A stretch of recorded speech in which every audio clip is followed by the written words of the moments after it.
महाराज थोड़ा बैठिए, थोड़ा ठहर जाइए और आसन जमाइए, क्योंकि ये कहानी इतनी लंबी और मसालेदार है कि सुनते सुनते आपकी चाय ठंडी हो सकती है।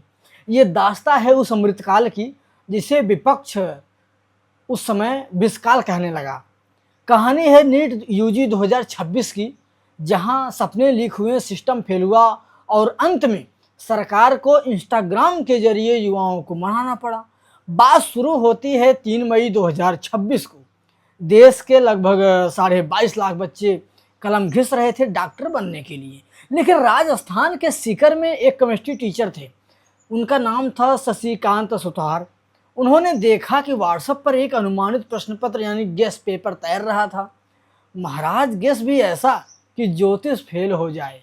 180 में से 140 सवाल हूबहू वही, और इसे ही कहते हैं असली डिजिटल इंडिया, जहां पेपर एग्जाम हॉल से पहले मोबाइल की गैलरी में पहुंच जाता है। अच्छा, जब उसमें सीबीआई घुसी तब जाकर के पता चला कि चोर तो तिजोरी के रखवाले ही थे। पुणे के प्रोफेसर पीवी कुलकर्णी, जो एनटीए के लिए पेपर ट्रांसलेट करते थे, अनुवाद करते थे, वही मास्टरमाइंड निकल गए। एक आरोपी के फोन में तो पेपर दिलाने वाले का नंबर गॉड के नाम से सेव था। GOD, गॉड, गॉड मतलब भगवान, भगवान के नाम से सेव था। अब बेचारे बच्चे साल भर एनसीईआरटी पढ़ते रहे, उन्हें क्या पता था कि भगवान तो व्हाट्सएप पर पीडीएफ भेज रहे हैं।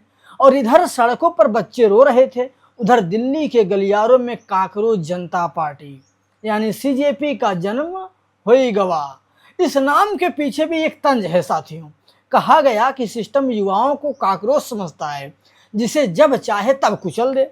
तो युवाओं ने उसी अपमान को अपना झंडा बना लिया। महाराज बीजेपी का स्टाइल तो आप जानते ही हैं।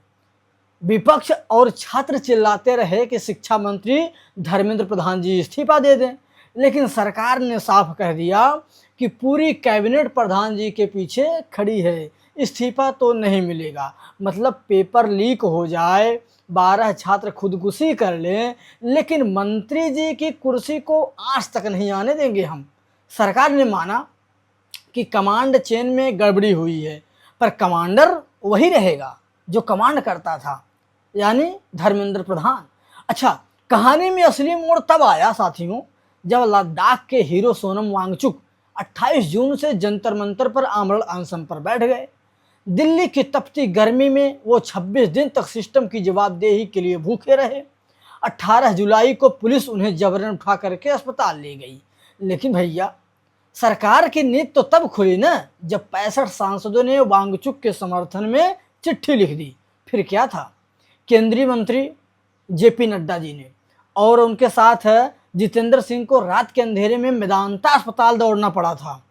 उन्होंने लिखित में दिया कि भाई, हम संसद में चर्चा करेंगे और शांतिपूर्ण प्रदर्शनकारियों पर केस नहीं करेंगे, और खुदकुशी करने वाले बच्चों को, उनके घर वालों को मुआवजा भी हम दे देंगे। तब जाकर के वांगचुक ने सूप पिया और सूप पी करके अपना व्रत तोड़ा और कहा कि भूख का अंत यहीं होता है, लेकिन जवाबदेही की ये शुरुआत होती है। अच्छा, जब मामला हाथ से निकलता दिखा उस समय, तो प्रधानमंत्री नरेंद्र मोदी ने आधी रात को मोर्चा संभाल लिया सोशल मीडिया, इंस्टाग्राम पर। उन्होंने सोशल मीडिया पर वीडियो डाला कि हेलो फ्रेंड्स।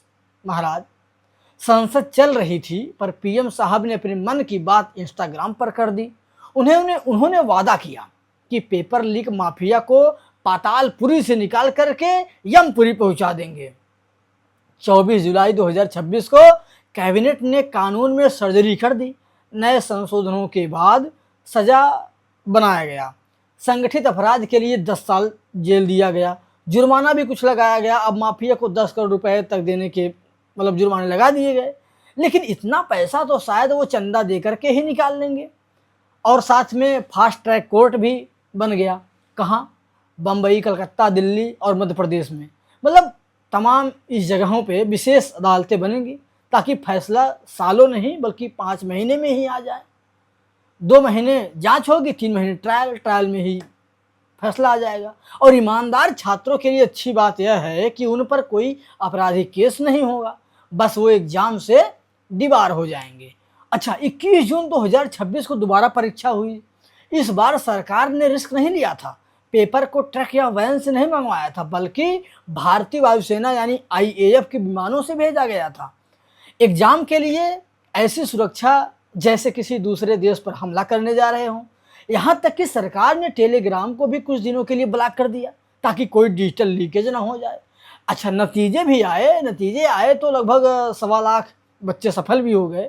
लेकिन महाराज, पेपर लीक के खौफ और मानसिक तनाव के कारण 2.5 लाख, लगभग 2.5 लाख छात्रों ने परीक्षा ही छोड़ दिया। यह भी एक रिकॉर्ड अपने आप में बन गया। तो भैया, कहानी का तात्पर्य बस मेरा यही है कि सरकार ने कानून तो सख्त बना दिया, एनटीए के 47 अधिकारियों को निकाल करके बाहर कर दिया, एग्जाम पूरी पहुंचा दिया, और 2027 से एग्जाम को पूरी तरह कंप्यूटर आधारित यानी सीबीटी बनाने का वादा कर दिया। लेकिन सवाल अभी भी वही है कि क्या 10 साल की जेल उस माफिया को रोक पाएगी जिसके जड़ें सिस्टम के अंदर तक हैं। जैसा कि वांगचुक ने कहा कि यह सिर्फ शुरुआत है, अभी देश के काकरोचों को अपने हक के लिए बहुत लड़ना है। अरे महाराज, अब तो चाय भी खत्म हो गई, अब जाइए और बच्चों को पढ़ने दीजिए और उनको अपना काम करने दीजिए। क्या पता फिर कोई भगवान व्हाट्सएप पर प्रकट हो जाए, तब क्या होगा। इसी के साथ हम मिलते हैं आपसे अगली वीडियो में। अगर वीडियो पसंद आ रही हो तो वीडियो को लाइक करना, शेयर करना, हाँ, मेरे चैनल आपकी सोसाइटी को सब्सक्राइब करना बिल्कुल नहीं भूलिएगा। नोटिफिकेशन भी दबा लीजिएगा ताकि मेरा वीडियो जब आए तो आप सबको सबसे पहले मेरी वीडियो ही मिल जाए। ठीक है, किसी भी अपडेट से आप वंचित ना हो जाएं। इसलिए तब तक मिलते हैं आपसे बाद में, तब तक के लिए जय हिंद।